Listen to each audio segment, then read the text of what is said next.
Welcome to Beyond the Blueprint, the podcast where we explore growth, resilience, and lessons that shape our journeys. I'm Barry, and I'm here with my brother Timoni. Together we dive into honest conversations about life, success, and everything in between. This is a space for relatable insights, practical advice, and stories that help you carve your own path. So let's look beyond the blueprint. Right. Are you ready to go? Yep. You're in? Mm-hmm. Cool. Welcome back to Beyond the Blueprint. It's been quite a recording streak for us this week, don't you think? No, it has been. A couple of days ago, we were recording an episode, and we're back again. Yeah. Yep. Before we get into it, how are you doing? I'm all good, man. Still chilling, just like we were in the last episode, and yeah, just getting some time off work, as we mentioned. It's been good. Obviously, nearing the end of the year, so just trying to take it easy. All right. I mean, even if you didn't ask me how I'm doing, I'm fine, thank you. Sorry, bro. How are you doing? I am fine, thank you. It's been nice to kind of be away from the office because I think I've still been working remotely, but that's fine. Change of scenery, change of environment, it always helps. Yep. So I guess work on the other side is all right, considering the fact that I haven't detached completely. Okay. But anyway, another special episode lined up for today, as we have been talking about guests coming through. So today we have a special guest. I mean, we always have special guests. Here's another special guest. Without making it any more awkward, this is Monica. Monica, how are you? I'm good. How are you guys? We are fantastic. Great. Everything's great. How are you feeling? I feel really good. I'm excited to be here. I mean, I've never been on a podcast before, so this is going to be interesting. And we're about to go in for like an hour plus session. So this is quite the start. I'm ready. Hit me. Sit back, Give it to relax, me. and enjoy the show. So we've got a few things that we do to kick the show off. Get us into it. Timoni. Okay. So first things first, obviously we'll learn a lot more about you as we speak today, but sometimes we just like to go through the more raw, let's just say, filtered version of what's fundamental to who you are. So what I'll do to put you on the spot is I'll give you a minute to just tell us a bit about yourself and who Monica's about. And then obviously we can see where we can expand from there. So your minute starts now. Okay. So my name is Monica Phiri. Monica is actually my second name. My first name is Chikunka. I am the founder of Electrify Netball Academy. I am also a woman in tech. I just completed my master's in digital marketing. Are we still going? Still 17 seconds. Still got some time. Take it slow. Okay, so I'm a very, fun-loving, confident, God-fearing woman. I don't like talking, so I don't understand how I found myself on a podcast. But I'm excited to be here, and I've known these guys for a while, I guess. So yeah, I'm just, okay, I'm done. We'll talk a bit about that. Okay, 40 seconds. 40 seconds. Nice. You know what's interesting? I had a recent experience with that where I'm not going to say why I was asked that question, but I was asked to, I was told, look, you got 60 seconds, tell us about yourself. And 30 seconds in, I was like, are we done? And they're like, no, you've only done 30 seconds. And another 15 seconds, and I think he was just like, okay, it's fine. That's cool. But then it made me think about how we do that to people on the pod, and quite frankly, it's very nerve-wracking. It is. Actually, what I was thinking is I should shorten it to 30 seconds. Because at 30 seconds, what else is there to say? True, fair enough. But I think maybe we should do 40. Let's start off with 45 seconds and then see how people handle the 45. Okay. But I think the nice thing is you really do get to get a feel for who people are and what they consider is quote unquote important in the heat of a moment. Yeah. So yeah, that was interesting. Another icebreaker-ish question for me would be if there was something about you that the guests found. If there's something, I always botch this.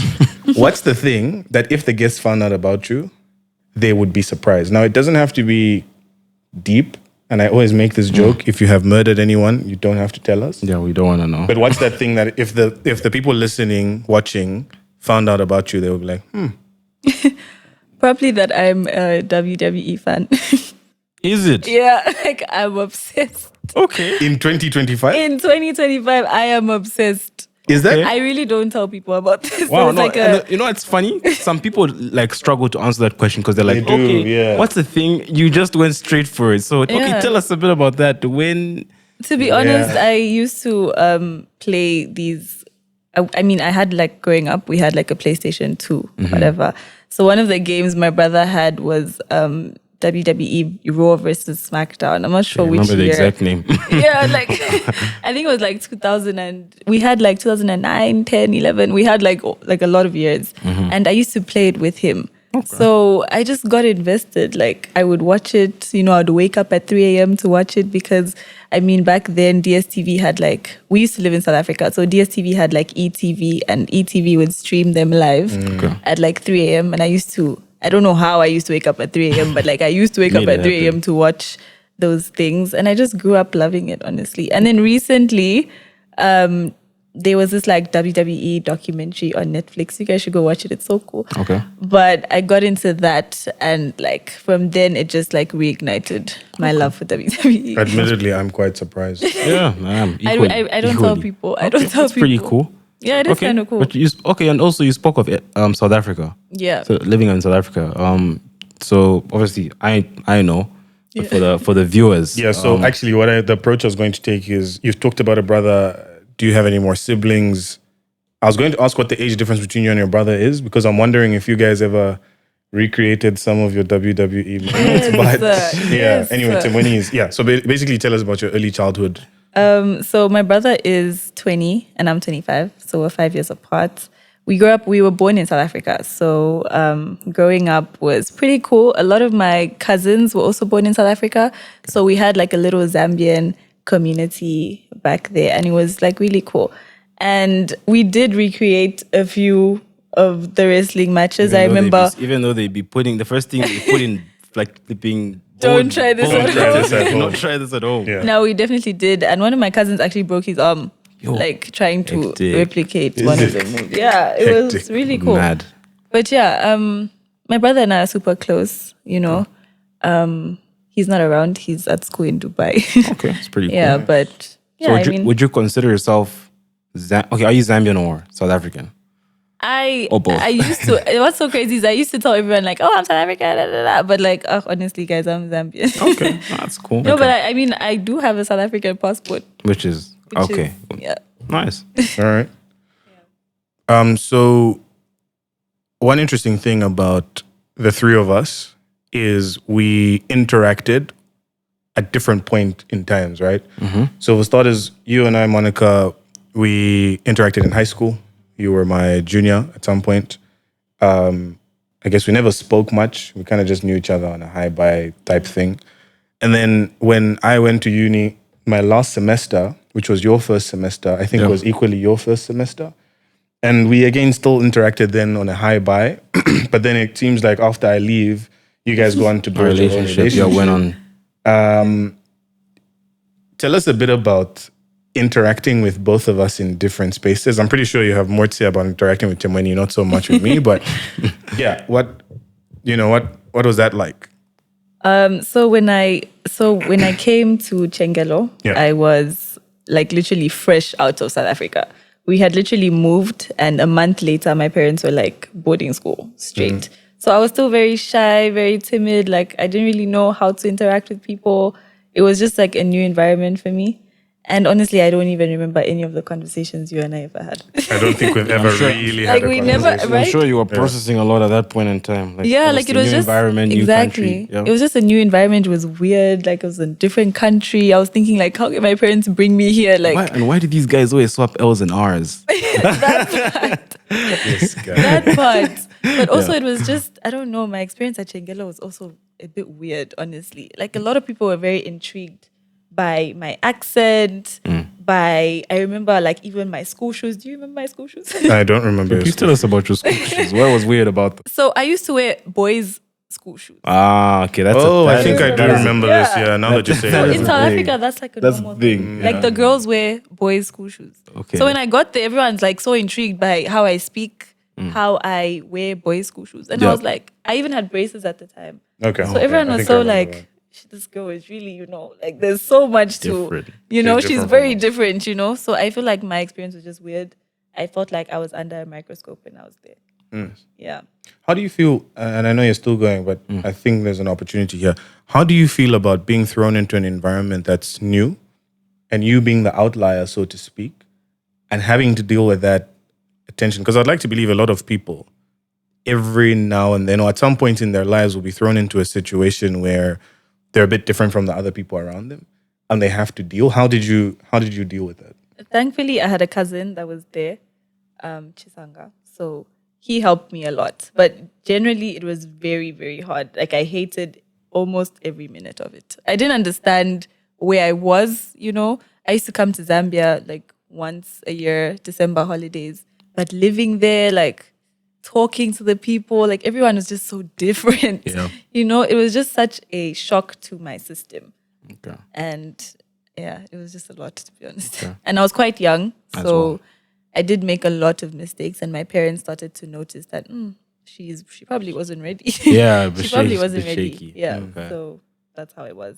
All right. Then from there, obviously, you go to Banani, isn't it? Yeah. And I went to Banani. Guys, And if that you knew, was an even bigger shock. guys, if you knew how much she speaks of Banani, actually, I think it was last year you went and gave a speech. Yeah, I of did. some sort. I did. Yeah, so it's like, I know you love the school because that's obviously where you graduated high school, isn't I it? did. Okay, tell us a bit about that. That I feel like Banani was a bigger shock to my system because it was an all-girls school.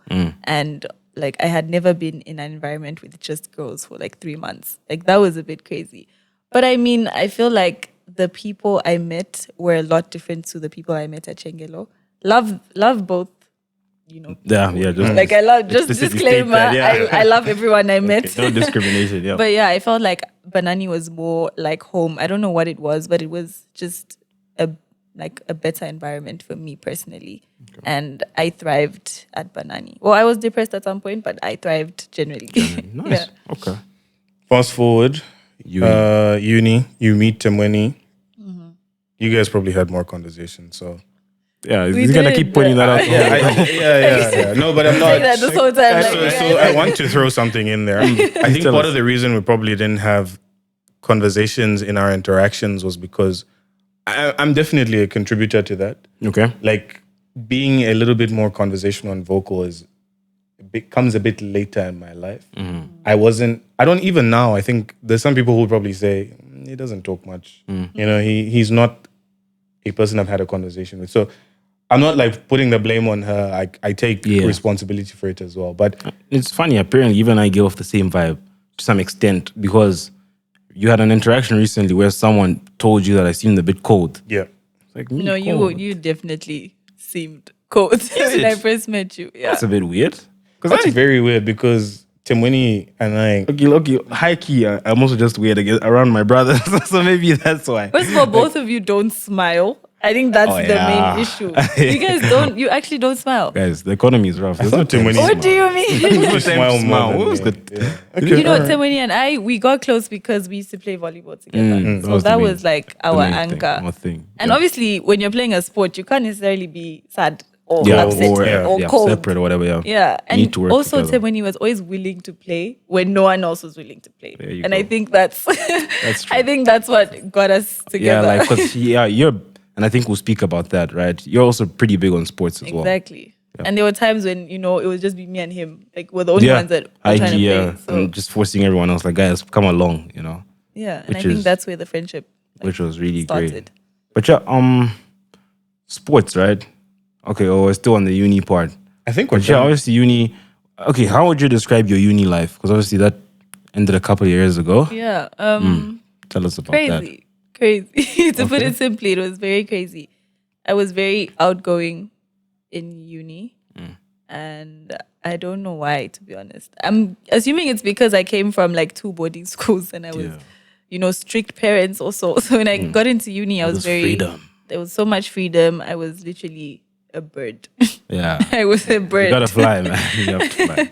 I was a bird, yeah. How did you deal with being given freedom? Because one thing that, and I remember this in uni, and I think it happens at different stages and times in life, right? So when you step into uni, you've got all of this freedom with regard to nobody tells you when to come back. Nobody tells you to go to class. You just kind of do what you want to do, right? So that's like first type of exposure to freedom. The second one, I think, would be when people start to earn an income. They now have some sort of financial liberation. Of course, some people earn very humble salaries, and that then results in them not necessarily having financial freedom. But if your salary is quote unquote good enough, you get some sort of freedom. How did you deal with now just being given all of this freedom, like you said, with strict parents and? I mishandled it a lot. I was a bird, literally. All I was trying to do is fly. I didn't even know how to fly, but all I was trying to do is just be out there. I feel like I didn't do as well as I should have with my freedom. But anyway, Yeah, please I carry did on. a lot, to be honest. Like, I was just a very excited child, I would say. I was young. And I still, like, I stand on the fact that I feel like, people that just come out of high school should take even 2 years before they enter university. Because I feel like we haven't grown, we haven't developed. There's so much maturity that you need to, have to be in university, to have that freedom. How did you deal with the freedom? How did I? Yours is a bit of an awkward one because Yeah, because bro, I was my really, last semester was Okay. your first semester. So, but I don't think I ever stopped you from doing anything. Yeah, you didn't. You obviously always obviously you are like, look, advice. You obviously always gave me advice. You've always been like, and I always say, and I think I've said this. I don't know if it's on the pod or away from the pod, but I've said like, Heike, I kind of consider him my guiding star. So it's like every time I'm lost, he's like my north. You know, how, like in the sky when you're in the desert and you're lost, you have your north star and you can whatever. It always like guides me. Yeah. So you always offered me guidance, but obviously there was also a lot of room for me to like make my own decisions. Fortunately, dude, I would consider a pretty straight guy, So I just followed in your footsteps, and I think that played out pretty well because I could imagine, because even like our younger brother Eustace is going to uni next sem, Yeah. and it's not very unfortunate. Unfortunately for him, he doesn't have a U like I did, Yeah. So for me, it was like I had Barry, So he showed me the ropes and this is what you do and don't do. And I think one semester, because one semester is about 5 to 6 months, that was enough for me to be like, okay, just like block out all the noise and at least focus. I feel like that's so important. Like having that person is so important, regardless of whether they're your sibling, your actual sibling, or just someone that you respect. I feel like that's very important. That is true. So what then would your guys' advice be to someone who's walking into uni right now and is just about to be handed this freedom? What sort of things? And of course, it's a bit contextual because uni in America, uni in differs. Zambia, uni in South Africa, Even different would be universities but within Zambia. underlyingly, what sort of advice would you give them? I feel like take your time, like the things that you want to do in the first year. I mean, you can do them even in your third year. Like you don't have to rush. I mean, you've got 4 or 5 years to do everything you want to do. It's not worth, getting lost or caught up in the beginning, I would say. Yeah, I definitely agree. Same thing. Like one thing you need to realize is I think a lot of us like to use the I'm young card or like this is my time. But even if you go through uni and you make sure you focus, you get your grades, you get your degree, trust me, there will still be time for you to enjoy the finer things in life or to explore. So as Monica said, don't sacrifice, don't like mess up 1-2 years of your uni life, and then obviously it ends up messing up everything going forward. You're better off like taking time, ensuring that the decisions you make are proper, and But you can always bounce back. I feel I think people don't say that enough. Okay, yeah. They don't tell you enough. Yeah, yeah. That it's possible. yeah. If you mess up, you can come back. You come back, and mistakes are part of it as well. Like Exactly. no matter, and that's what I always like to say, like no matter how much you try to protect yourself in this life, every single one of us will make mistakes.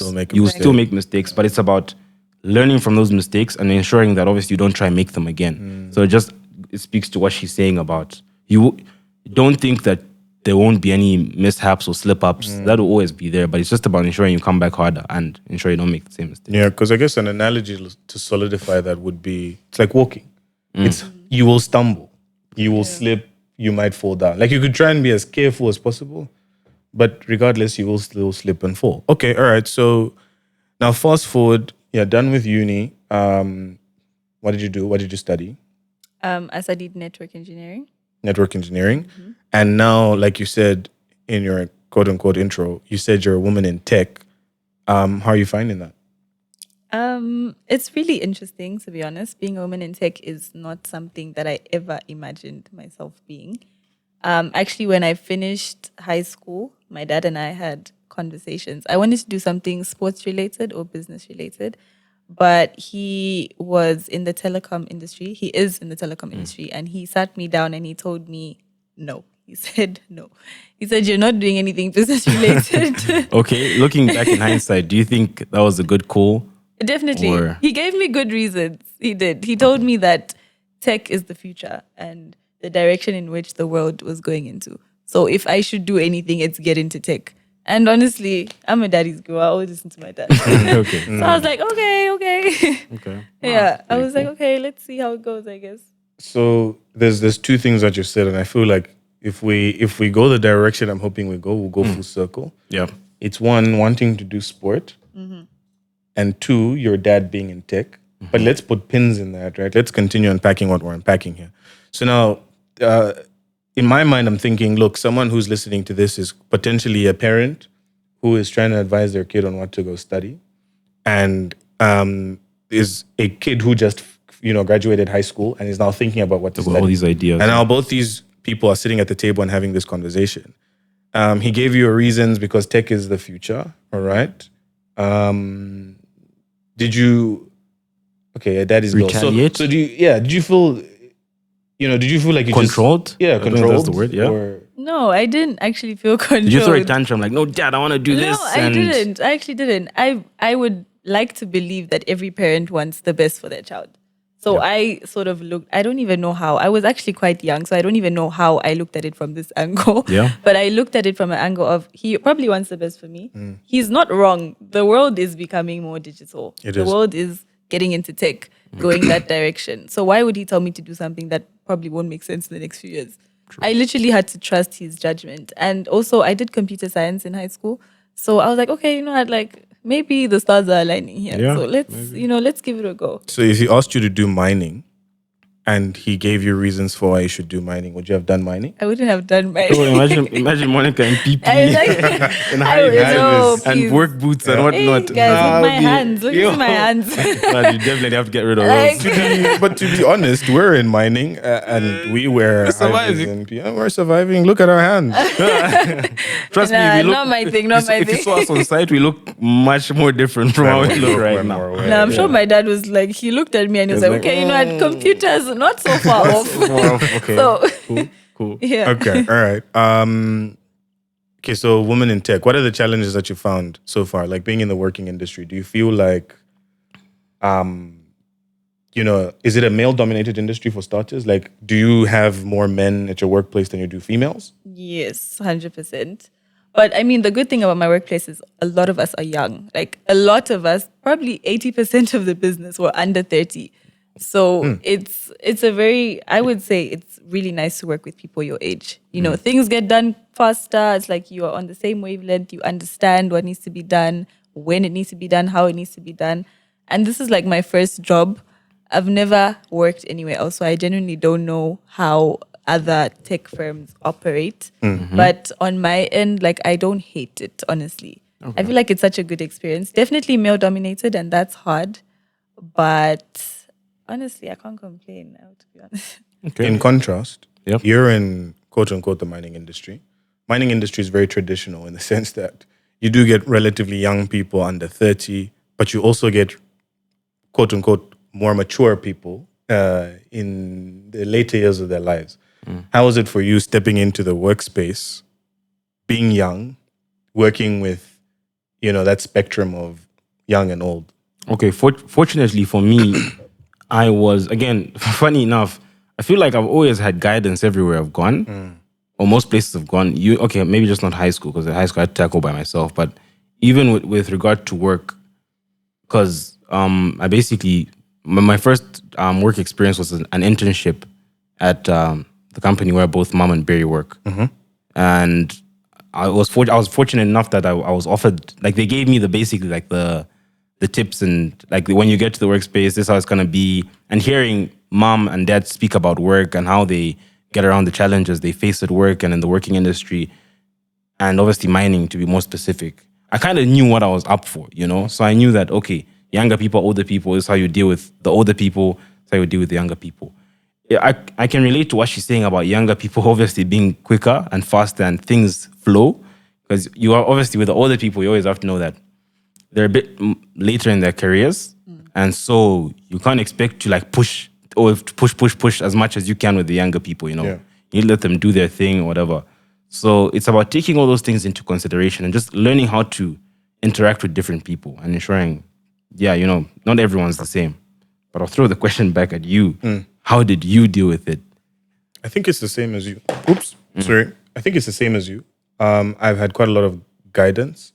Fortunately, like you said, mom works in the same company, and I'm pretty sure people are now saying nepotism, but and that's okay, by the way. Look, as long as you deliver. Qualify for my job. I think I do a pretty good job. So as long as you deliver, that's what I matters. deliver value, right? Exactly. It's not like my mom does my job for me. I do my job for myself.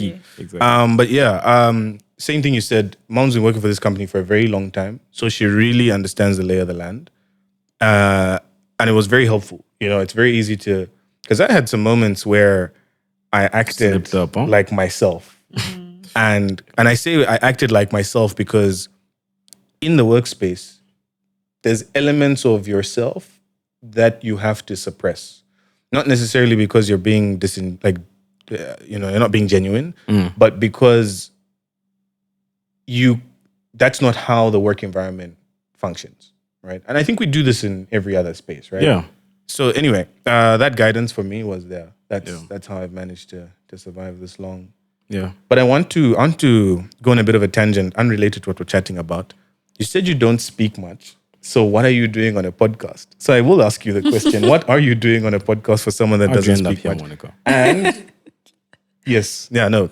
For now, What are you doing on a podcast? I don't know what I'm doing here, honestly. But I love you guys, so obviously I would be on your podcast. Thank you. We got Monica, guys. We got her first, by the way. So exactly. Yeah. I mean, first of many. Many. I'm always exactly. gonna be like, And Barry always says like, anyone who comes on is a friend of the podcast. So there's definitely always room for someone to come back and because look, with most of these conversations, and I'm sure that like the viewers will know if you're coming here For the first time? If you watched us before, we actually even end up cutting the conversation short because there's just so many ideas and so many, thoughts that we want to share. So definitely one of many for sure. Okay. Anyway, going back. Yeah. No, so I made a little mental note that I'm going to try to get you to speak as much as possible, just so that people who know you and listen will be like, she's got that much to say. Exactly. Who would have known? I'm doing well so far, right? Yeah, No, come on. This is a knocking out the conversation. It's actually not an interview. Exactly. The other thing that I was thinking about, so now, we've spoken about two things. We talked about being in the working environment, actually, even before we leave that. Would you advise someone to go into tech? Specifically, would you advise a woman? Let's have you advocate for the women now. Would you advise a woman to go into tech? 100%.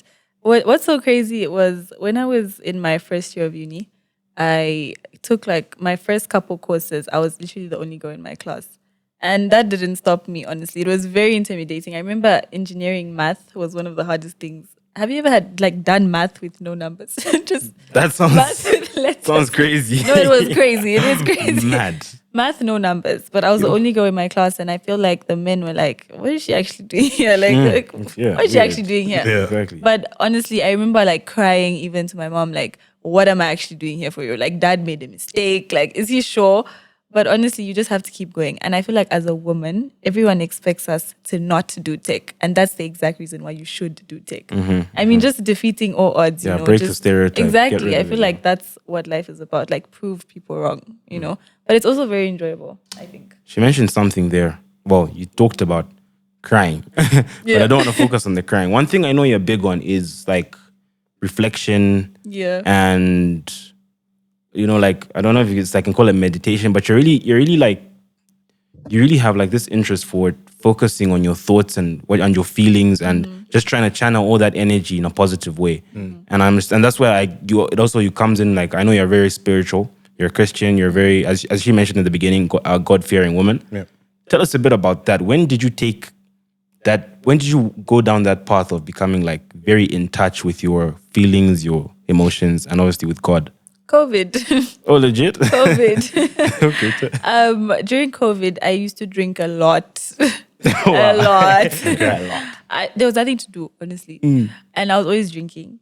And I fell into depression, I think. Okay. But I was also in school at that point. And I remember I was so depressed that the day after my birthday, which was like June 9th, 2020, I was writing an exam and I just I didn't bother.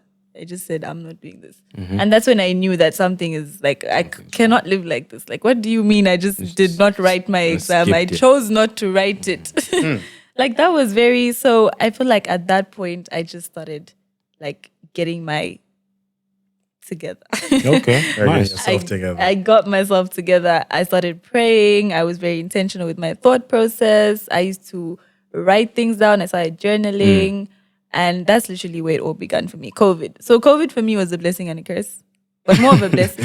For you, yeah. More of a blessing. So yeah, that's where everything began, honestly. COVID is when I literally said, okay, I'm going to start following God and just do my best.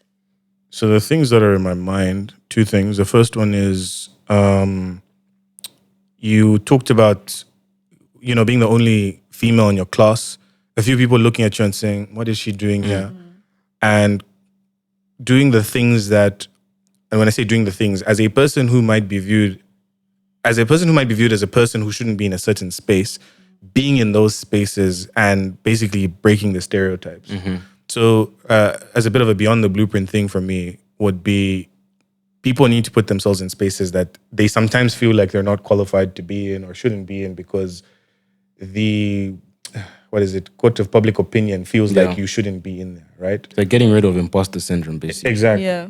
And then the other thing would be, and it's very interesting that you say this because today we went to see one of our uncles, and he's moved from being a CEO to being a pastor or apostle, I think is what he calls himself.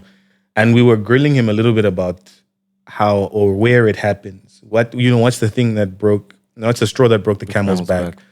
And what I'm starting to pick up, and I think I know this already, is that journey with God, that spiritual journey, comes and starts at any point. It could be anything.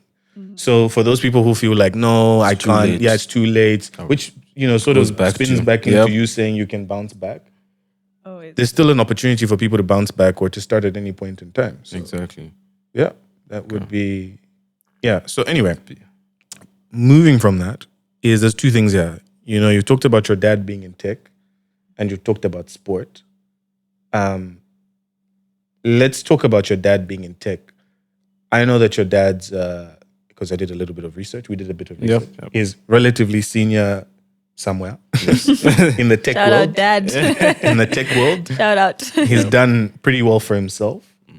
Do you feel like you live in his shadow? And do you feel like you have this pressure to now live up to what... Or even outperform. Yeah, or outperform your dad, so to speak. Yeah, I'm definitely trying to be better than my dad. And I will be better than you, Dad. Yeah. There you go. Yeah. Dad, if you're watching it. Yeah. It's on. It's on. No, but I don't feel any pressure. My dad is super supportive. He's always supported me. And even the people around him, they always try to uplift me. And even when, people try to mentor me, they try not to include him or involve him or mention him, It's really my own journey, his journey. He's had his time, still having it. Yep. But I'm gonna come. You're gonna come. I'm right behind you. Yes, sir. I'm right behind you. Look in the rear view mirror. She's right there. Literally no pressure from my end. In fact, I'm so, I feel inspired all the time when I speak about my dad or when people mention him. He's done a lot. And my dad has come from nothing, by the way. Okay. So that to me is inspiring. I feel like, why should you feel, the pressure when you have the foundation laid out for you already? All you need to do is literally take it slow, follow the right steps, and everything will play out the way it should, And you've spoken obviously about your dad, highly about your dad as well. And I know you're big on family. If you go to Monica's Instagram, one of her pinned, again, I did my research. Pinned Sounds posts. like we were stalking. Yeah. Research. Hey guys, it's in research our for line the of podcast. work. It's research. I respect it. Exactly. So one of the pinned tweets is obviously your graduation pictures, and I know your family attended, and like I know you and your family, you and your mom, your dad, your brother, and you're so tight.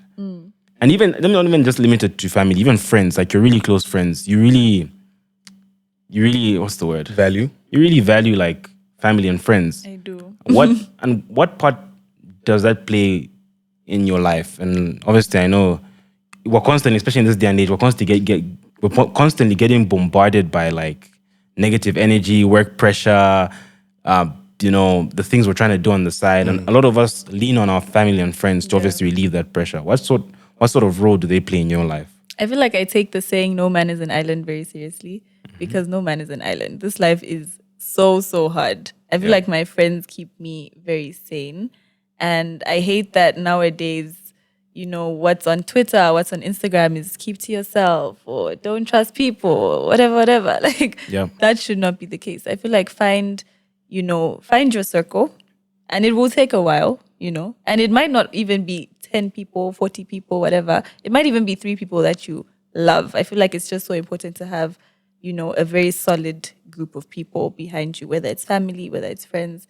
My friends have done so much for me, they've been like, I'm a very emotional person and I cry a lot, and I don't cry myself to sleep. I will cry, like I will drive to Shana's house and cry in her bed or something like that. I'm definitely someone that uplifts others, but also wants to be uplifted. Okay. So I feel like that's very important, and I feel like everyone should have, that those people they can lean on in their lives. Exactly. Yeah. And it's funny that you mentioned, because I once read a book, and I mentioned it on the podcast, called Lost Connections. Last time I couldn't remember the author. The author is Johanna Hari.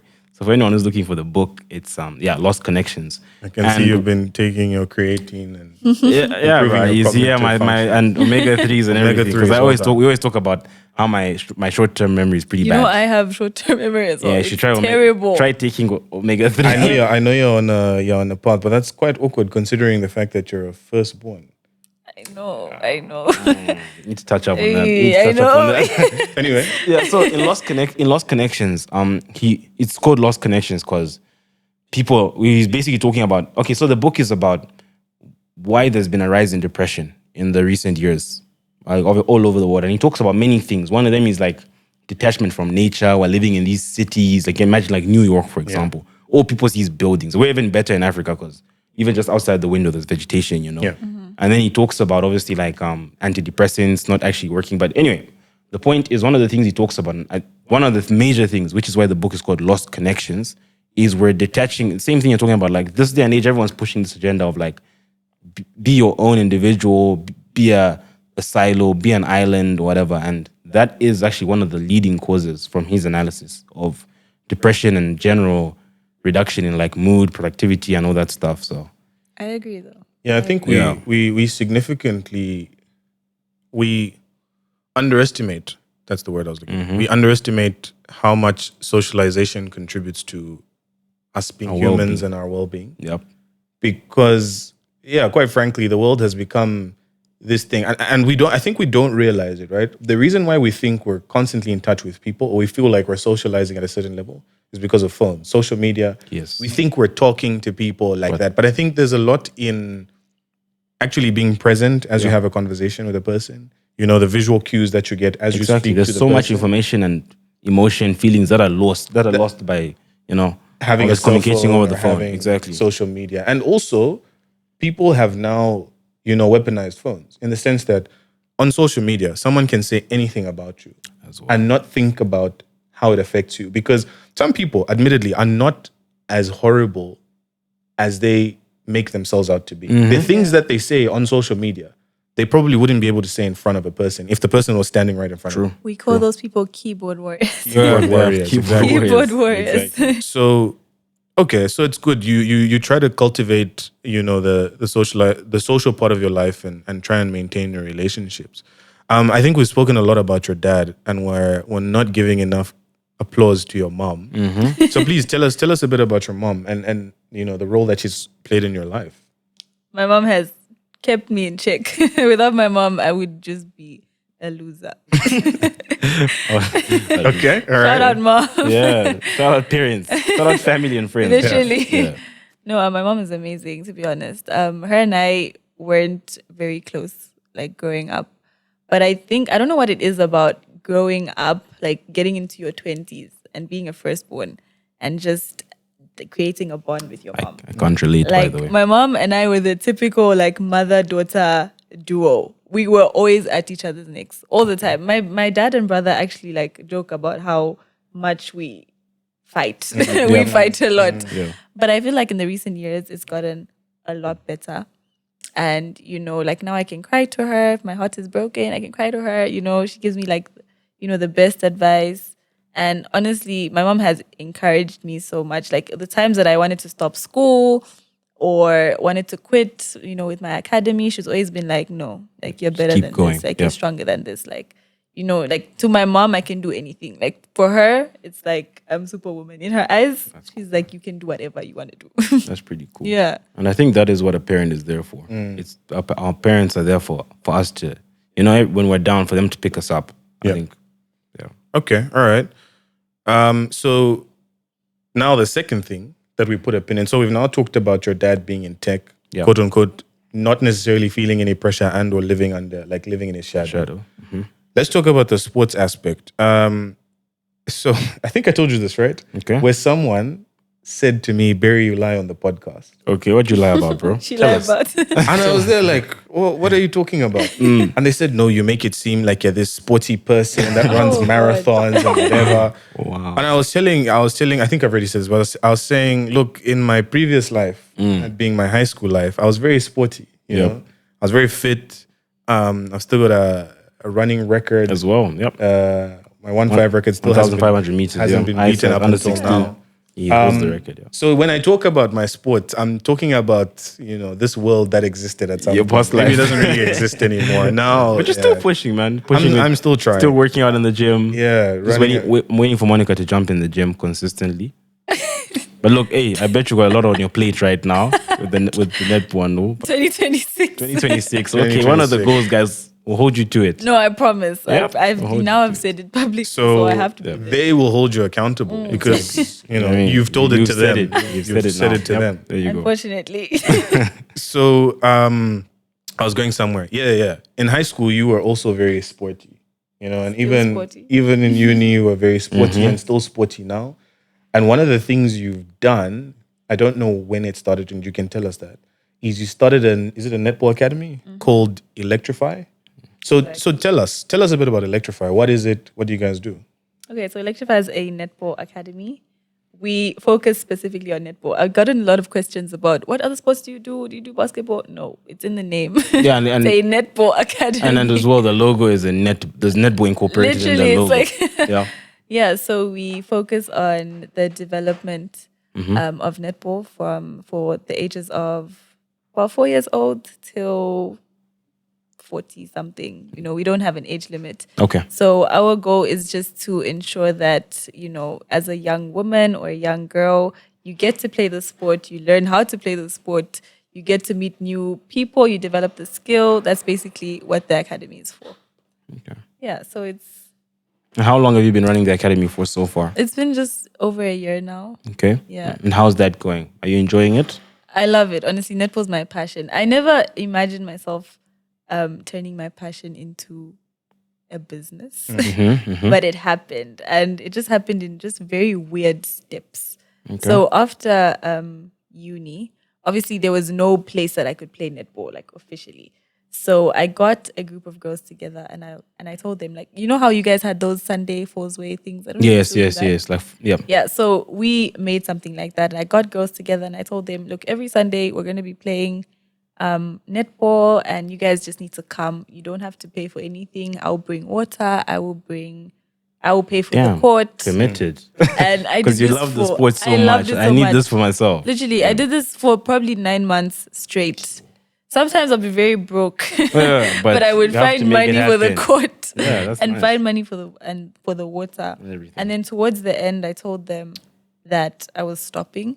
I didn't say why I was stopping though, but I just told them I think my birthday was coming or something, and I told them we're gonna have like a little tournament, and I invited like different schools. I invited Unza, I invited whatever. I didn't tell them what the tournament was for. I just said, you're coming to play netball. This is how I want to spend my birthday.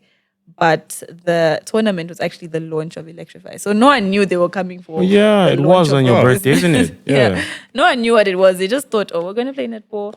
So when they got there, they found all these like purple branding, like the Electrify everywhere. They were like, what is going this? on? And I was like, oh, I'm launching my business and you guys are part of my business. You guys have been a part of my business. And that's literally how it was born. So technically you monetize, your passion. The thing that's in my mind is a lot of us go through this thing where when we're about to go to uni, when we graduate high school, we want to do the things that we're passionate about. You and I went through the cliche Football we want to phase, play football, right? Professional football, And our parents obviously told us is football going to put food on the table when you're 25? Heard this before. And, Yes, sir. and they then basically encourage you to go into university. Fast forward, you and I, now specifically, we can play football as much as we want.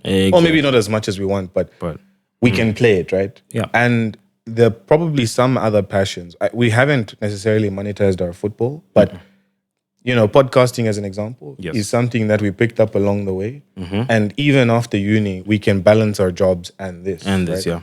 So what I'm thinking is for the boy or girl or even person who feels like I have to throw away my passion because I have to work the day job or I have to do the things that need to be done, there's still an opportunity for you to do it later, right? Electrify being an example. All you have to do is just never let the dream die. Literally, never let it die. No matter what anyone says. I really wanted to go pro. Like an academy was actually just never a part of the plan. But I had to pivot, I was in uni, I had to get my degree. I understood that I couldn't just jump straight into, especially in a country like Zambia. Female sports are not taken seriously at all. Anything other than football is probably disregarded. So I had to think about that. And I was like, okay, like, let's see how this goes. But I never stopped playing regardless. And that kept me going. So so you told us a bit about like how you did it, but where did the inception of the idea that, okay, like let me actually turn this into an academy come from? So after university, I realized that a lot of people didn't have a place to play. Like a lot of us were in school teams and whatever, but what happens when you're not in school or, when you're done with uni, like what happens then? So I was thinking where does everyone go with their netball skill? Netball just like what happens? disappears? We just to let it die? die? I was like, it's no. not So acceptable. I did my research. I found that there were courts, NAPSA, I found all the places with courts and I was like, okay, where's a central place that people can actually come, And then I was like, okay, you know what? I thought about myself. I started playing netball when I was 8 years old. Wow. 8 years old, somewhere there. Yeah, like 3rd grade or something. And I thought about like the child that, wants to play netball, but they don't know where to start. Like, where do they go? Like, there's football academies everywhere, but like, what happens if like I'm a girl? Like, where do I go? So I was thinking, okay, you know what? Like, this is a very big gap in the market and I'm going to take it. Take advantage. Yeah, and I was like, okay, you know what? So instead of me trying to be selfish with my dream and try and go pro, that probably won't happen. Let me pour into other people. Empower other people. So maybe that's how it started. Yeah. So my cliche questions are, because anyway, we're first to have you on a podcast, so I guess you haven't said some of these things on any other podcast, is why the name Electrify? What does it mean? Where does it come from? First cliche. I've actually never been asked this ever. Oh, I think I low-key know the answer. Okay, well, I don't know. She's posted about it. No, it wasn't my shoe. If you Exactly, it wasn't her shoes. Oh no, it wasn't my shoe. It wasn't her shoes. Oh no, actually, her shoes. She only noticed that her shoes had it after. Shame on you. Yeah, no, I knew that. I knew. No, that. I came up with my. I came up with my slogan first, which is "She's in charge," because. The whole male-dominated thing, tech, whatever. I was thinking okay, where are women actually going to be in charge for real? For women, Yeah, so I was like, okay, you know what? She's in charge. That's going to be my slogan. Yep. And then I researched what charge actually meant. And then it said something about electric something. Electrification? Something like that. Something like that. So I was like, okay, charge means this, so electricity. Oh, so there's actually a play on words that I've never known. That's cool. That's very cool. Yes. And then initially I wanted my colors to be thunderstorm colors. So I was thinking the very deep purple. And then I was like, okay, thunderstorm bolts. Electrify. Charge. There's a bolt on the bloody thing, bruh. Exactly.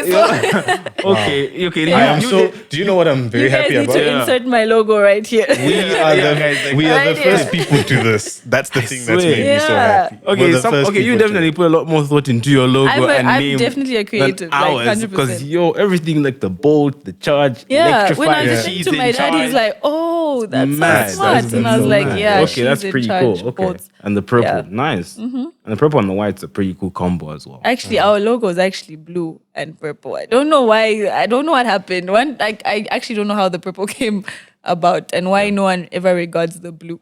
Yeah, that is.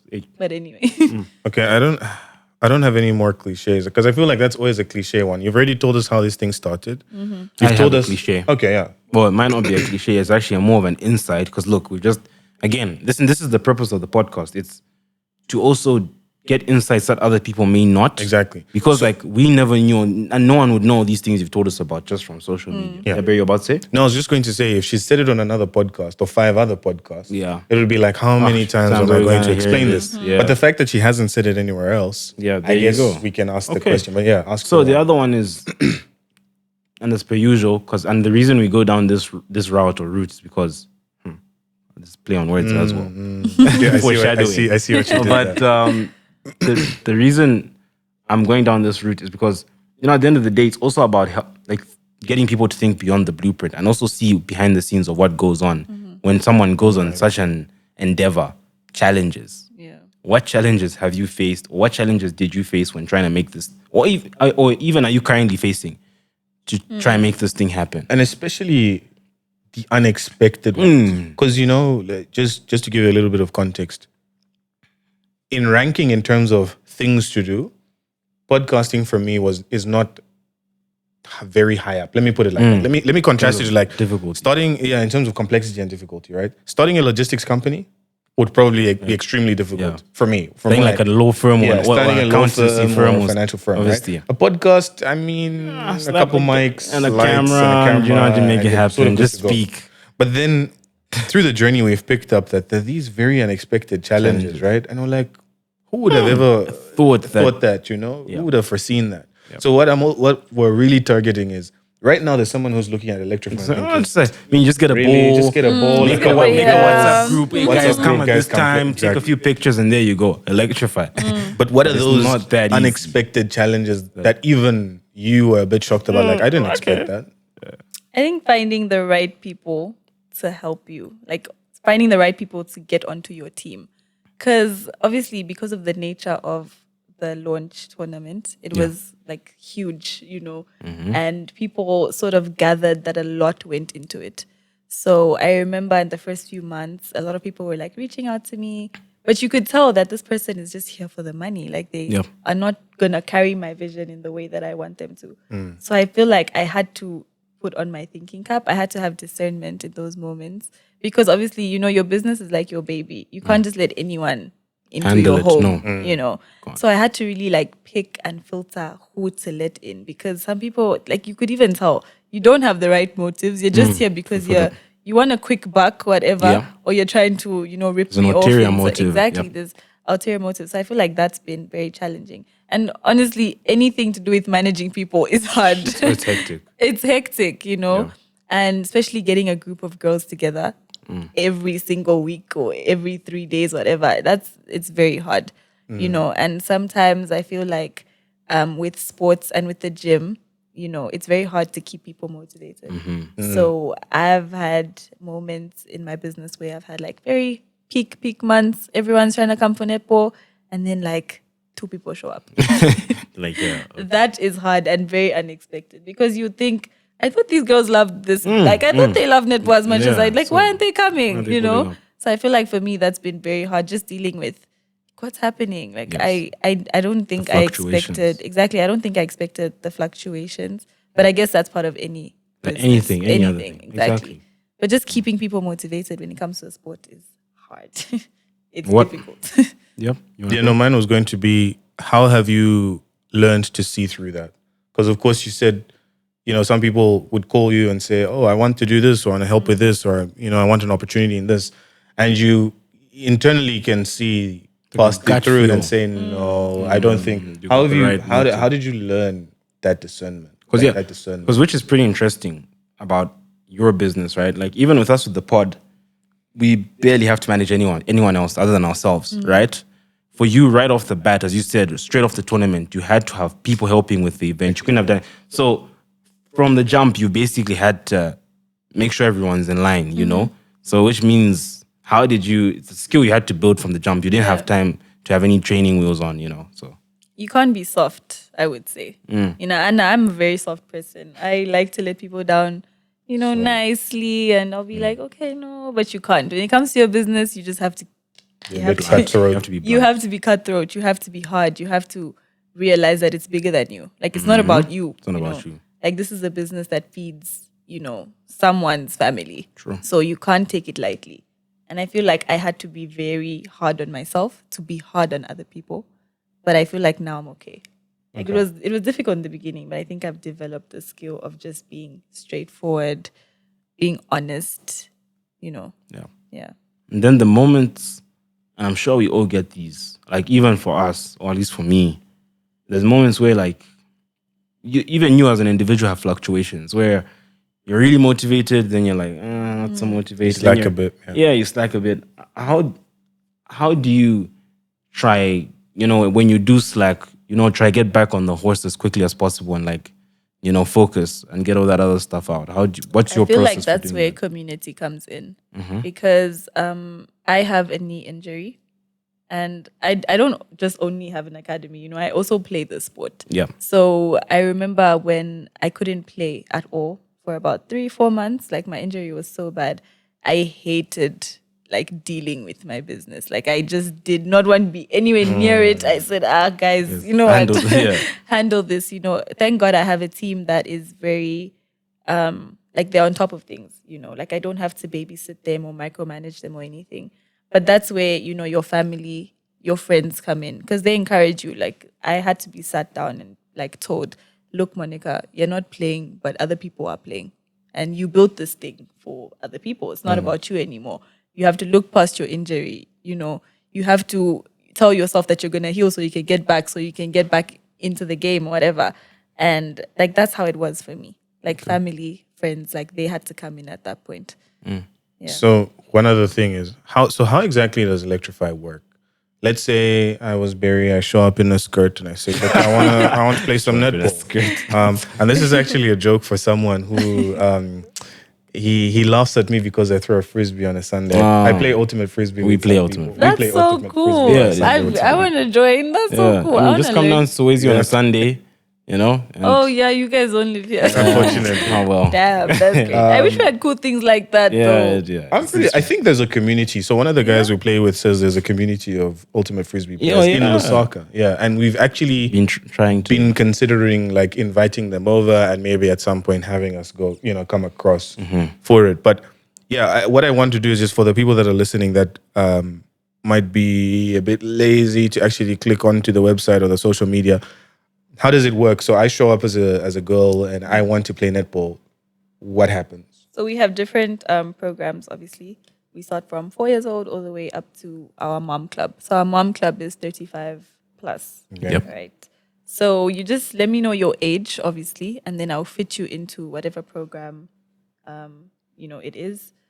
We do, our biggest program right now is Sunday Netball, which is the 21 to 35-year-olds. Okay. That's social netball. So that's people that just want to play, you know, they come, they play every week just for fun, keeps them busy, keeps them out of trouble. Netball does keep you out of trouble, by the way. Sports generally, honestly. Yeah. So, I mean, all you have to do is literally text the phone number on the website, on the page, on whatever, and just say your age, and then you'll be put into a group. And Okay. Okay. Do they need to pay anything? yes, you're definitely paying. It's a business. Nothing runs for free, isn't It's it? a business. Gotta make that money. All right. Yep. And But it's not expensive also. Electrify for me has never been about the money. Like ever. You know.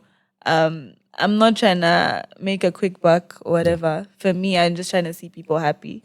Like Long-term vision. yeah. So it's really not expensive. It's so affordable actually. A lot of people actually tell me how cheap it is. But that's fine. Like that's good, right? yeah. Funny to speak of, like talking about like businesses and, you know, obviously, because most people when they endeavor in a business, the long-term goal is to make money.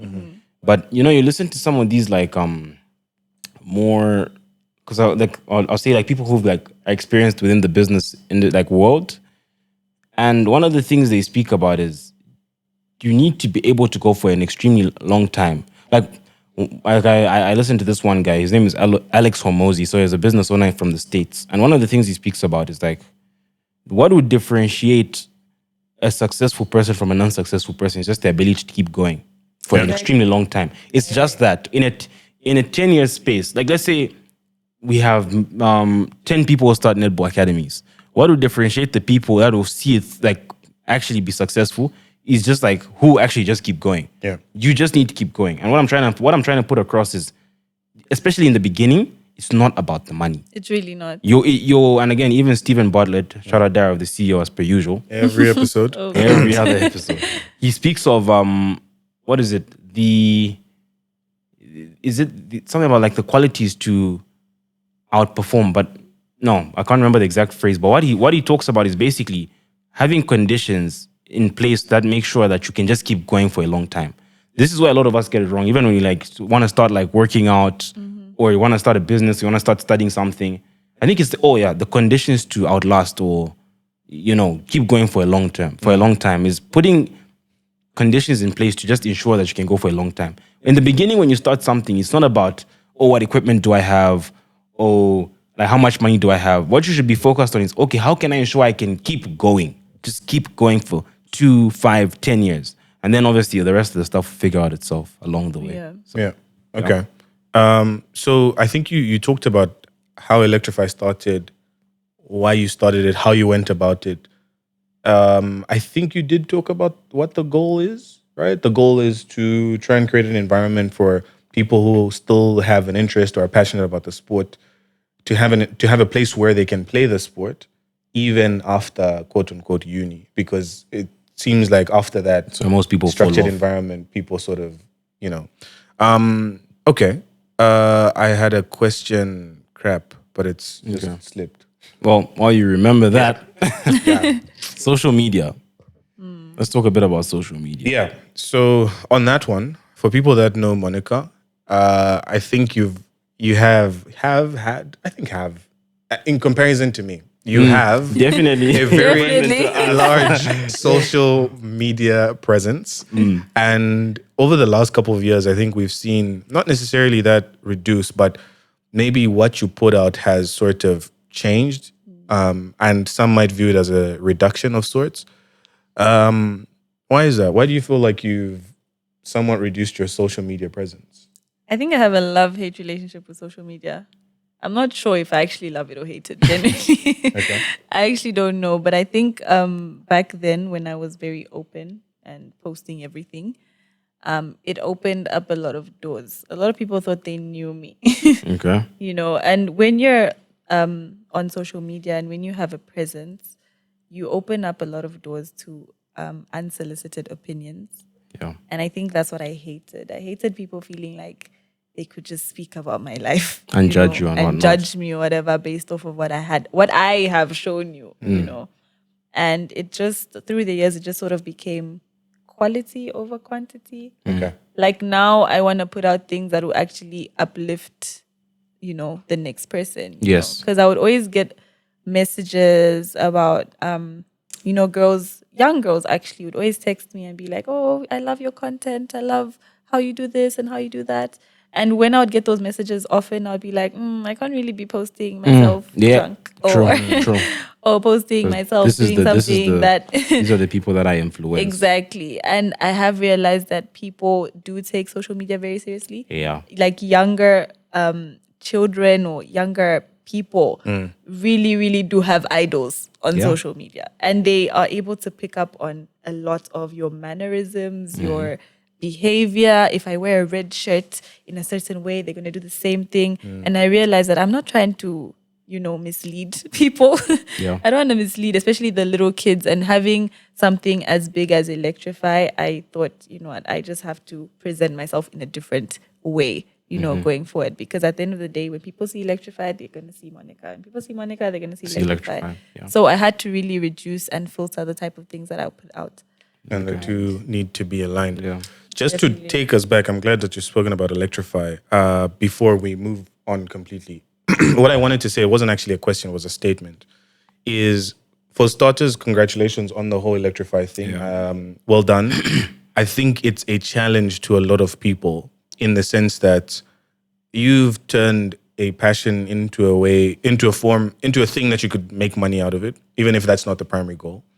But it's also, you're doing something different. You're doing something beyond the blueprint. As well. Because you could have maybe, I don't want to say, let me not say cliche, or let me say you could have done something maybe a bit more mainstream, which is makeup or hair or modeling, sort of thing. Things that I guess are much easier for women to lean into, But you've just decided to, quote unquote, in my opinion, maybe go against the grain or take the hard left and say, I'm going to try something completely different.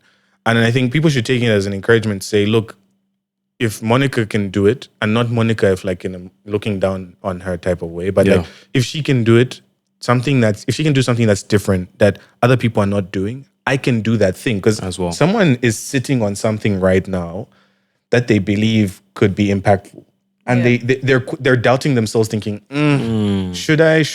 Maybe I shouldn't. I don't think it will really, take off. But you'd be surprised.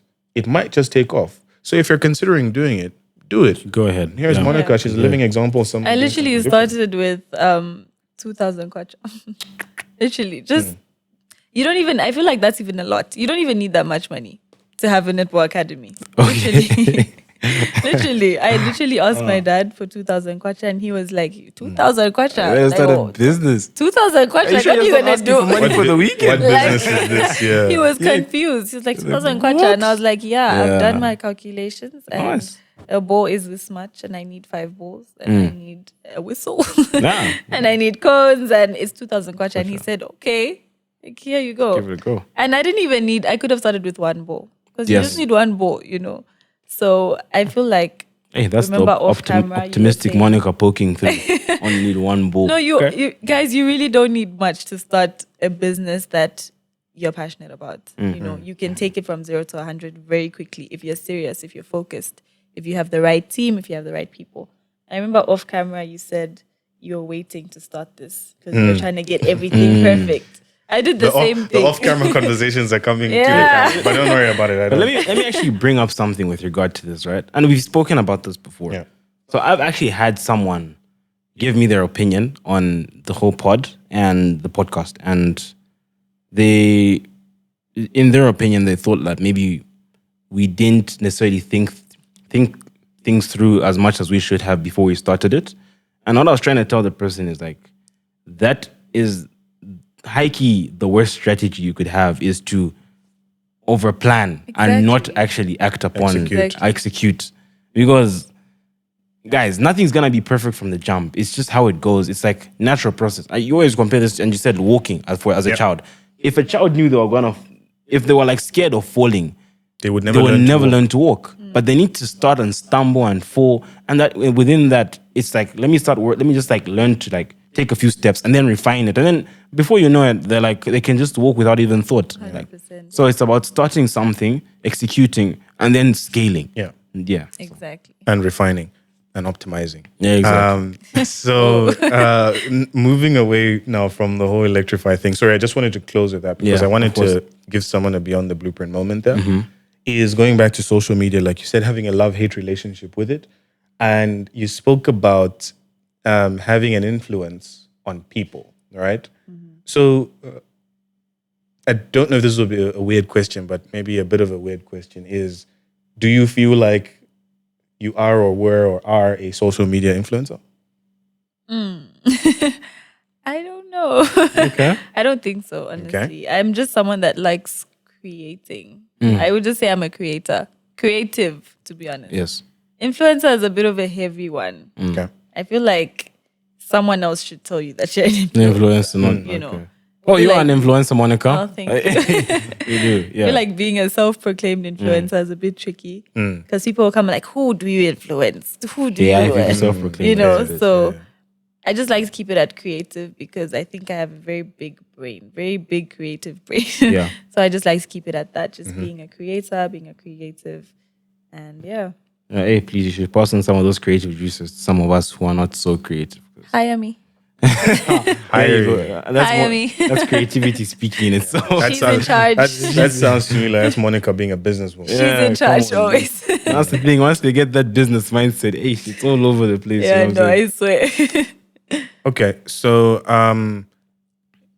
so technically speaking, you're saying you don't feel like you're a social media influencer, I don't think so. No. but then in any case, you've had a few people come to you and say, "Oh yeah, look, I watch your content, or a lot I see of people. I see what There you you do." It sounds to me like you're a social media influencer. That's fine. Or maybe they just like my content. saying? Okay. Well, for me, it hasn't really even been defined. What exactly is a social media? That's what I was gonna Right. get That's to. the thing. I feel like we don't really know. No, again, because obviously it's a new, not new as in like it's just like a couple of months old, but you know, generally social media is first, it's constantly shifting, it's constantly Always. changing. So If you compare a celebrity to a social media influencer, yeah, it's a celebrity's much- been yeah, around it's much more- longer. It's much more Exactly. than vague social media. I feel like in influencer. Zambia it hasn't even been as well. solidified yet. Exactly. Yeah. So But how does it one maybe feel to have, I don't want to call it that power, but that ability to influence people?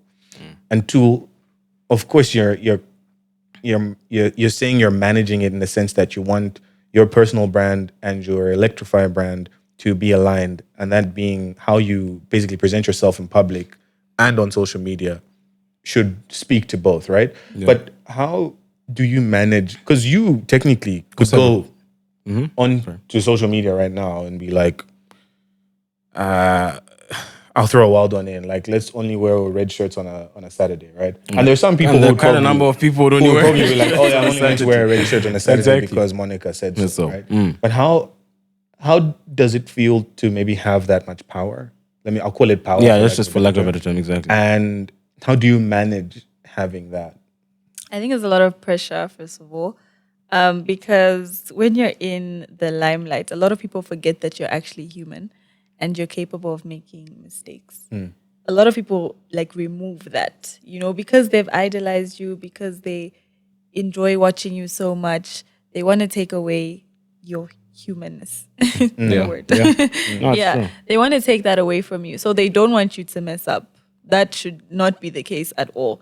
They don't want to see any of your scandals. That should never be the case. And this is why people get cancelled so often, because people forget that these are actually real people. They're capable of saying controversial Controversial stuff. things You and know? making mistakes. And They're capable of making a mistake, capable of disappointing you As well. You know, so it's a lot of pressure, and that's why I try to sometimes take a step back, because I'm like, whoa. Yeah, like yeah, I'm but human. I make a slow lot of down. mistakes. Like you guys don't know how much I cry. You know, As well, yeah. so it's like I don't want that pressure. I don't know how to deal with that pressure. So that's why I take so many steps back, and there'll be times when I'll just go ghost, literally, because I don't want to deal with that. I don't want to deal with someone telling me that, oh, you can't make this mistake, or you're not allowed to say this, or you're not allowed to do that.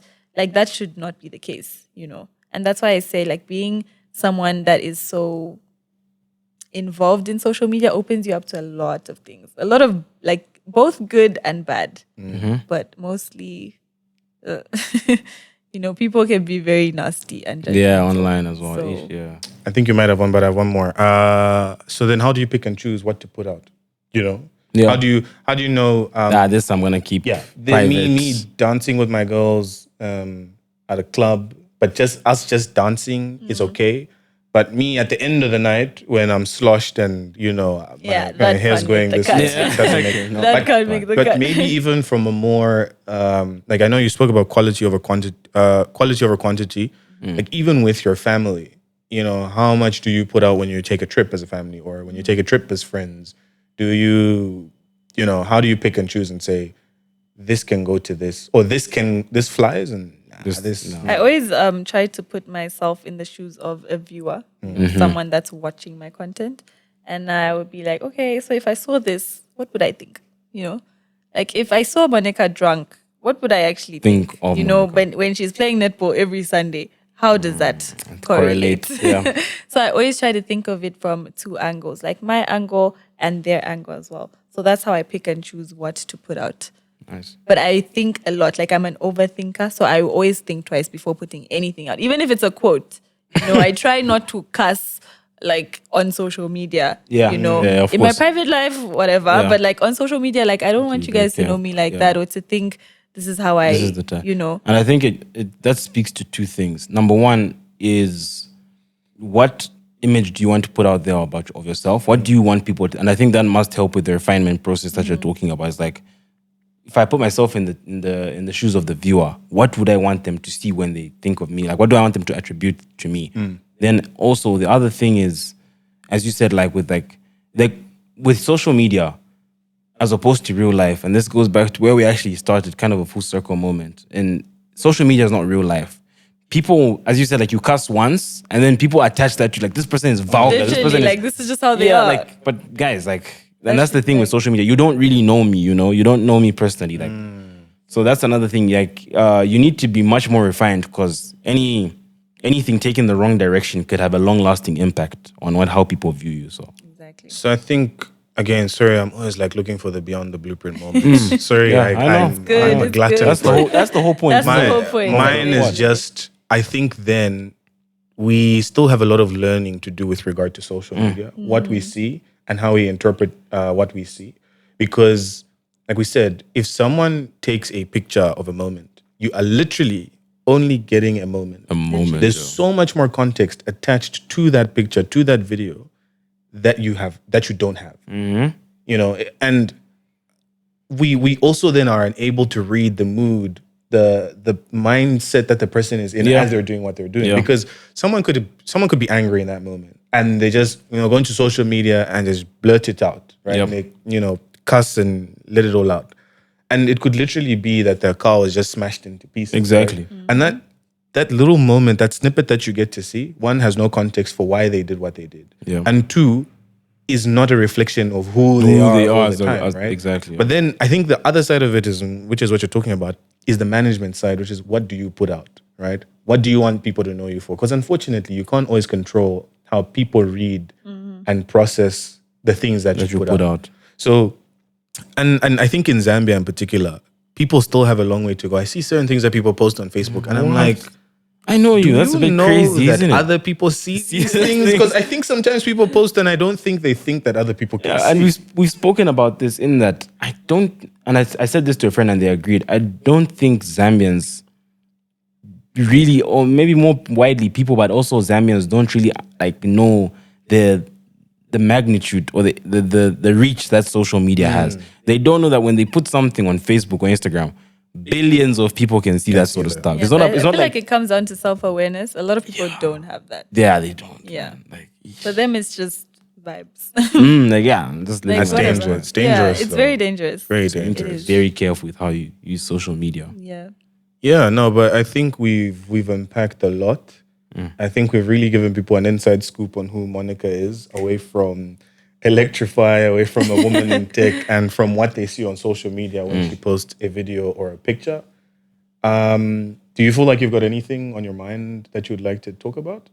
No, I think I'm good. Okay, I've but- had fun though. That's nice. Now, Let's really, do this it's been again. it's been a I feel really like good we've really conversation. managed to get you to talk. Yeah, you And have. I'm actually. hoping that the people that don't know Monica as a very chatty person, I'm not saying that now you should start walking up to her and trying to have Hey, conversations. Monica. People are going to be yes. so shocked because they're like, This is not the. this oh, yeah. girl can Yeah. speak.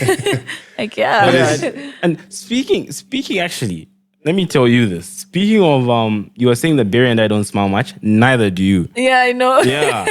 I If you know. see Monica like just out there and you're just like, Yeah, the resting face. What's Yeah, there to it's got smile a- about? Okay, tell me. What's there to smile about? That's exactly what we were saying. exactly what I was saying. So yeah, Ish, at least now maybe people know that she actually a bit like you're approachable. You know, you're a cool I person. am. Like, You're I'm funny. cool. Don't approach me though, but Yeah. I'm cool. she's good. Like she's a very fun person. So Yeah. maybe that is a narrative that can also be killed as well if people watch this, which is great. Please kill it. Exactly. Would your 10 to 15-year-old self be proud of your 25? Yes. Oh my gosh. So proud. Nice. No, ask me about my 19-year-old self. yourself. With your 19-year-old. Yes. Oh, Oh, my 100%. God. She'd be like, Should what? be like, that's me. Okay, more dopes because I know 10 out of 5. More She'd be drinks like, for what? me. How did we get me. here? She'll be like, how did we get here, Monica? Let's celebrate that. Bring another round. Exactly. Yeah, Okay. no, 100%.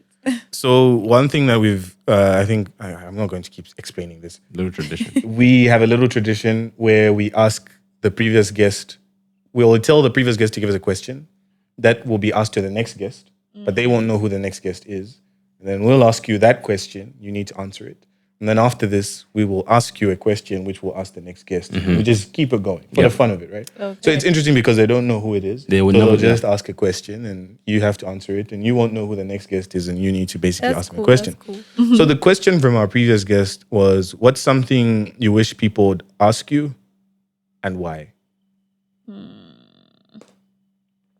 That's a good question. How long do I have to think? I mean, it's no pressure and doesn't have to be that deep either. Yeah, okay. Like- Well, you think. Tamani, tell us. I know this wasn't supposed to Okay. be for you. So what's the question again? what's something you wish more people would ask you and why? I actually wish people, I'm going to be blunt. I wish people who are intellectuals could engage me more in intellectual conversations.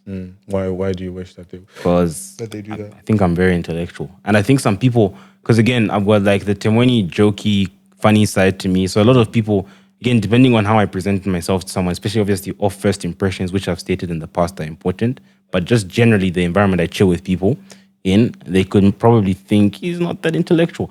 But there's some people I'm like, maybe actually try having a proper deep conversation with me and see what I bring to the table. So yeah, I think that's mine, man. Okay. Have you thought? Yeah, I think so.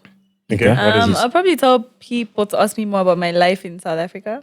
I Okay. feel like no one really cares. But you guys should care. Like, it was so interesting. It was fun. Yeah. And Well, I feel like I have so much to say about that. I guess we know what to chat about on the next episode then. Yeah. Yeah. Yeah. Cool. No, look, like we said, Monica, thank you very much for coming to Beyond the Blueprint. We really appreciate it. You are a friend of the show. Officially a friend. And I'm pretty sure we'll have a few more episodes to record with you in the future.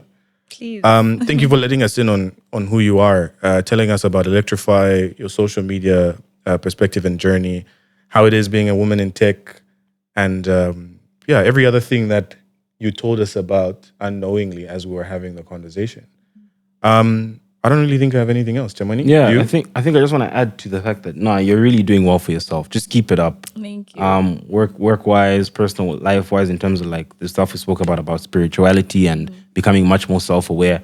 Electrify, of course, you're on an upward trajectory, and I know there's a lot of things coming your way. Thank Bigger you, things, guys. of And I course. do want to say I'm so proud of you for doing this. Thank you. Thanks This as is well. big. Yeah. Considering that you guys don't smile or never used to speak. Smile on the pod. I'm actually Smile so I'm proud of you guys and thank you for having me. It's so fun. Thank All you right, very cool. much. That's We fine. appreciate it. And for the people that were listening, as usual, like, share, subscribe. Thank you very much for your time. I hope there was some Beyond the Blueprint moments that you took away from that. You know, if you are currently thinking about doing something that you feel has never been done before, doing something that you feel you shouldn't be the person doing it, get up, do it. You will be surprised. It might take off and it might take you places that you never thought you would go. I don't have anything else. And I guess you guys don't have anything else. That's Thank all you from very me, man. much. Thank you. That's it. We've been Beyond the Blueprint and we'll catch you in the next one. All right. Cheers. Cool, guys. Bye.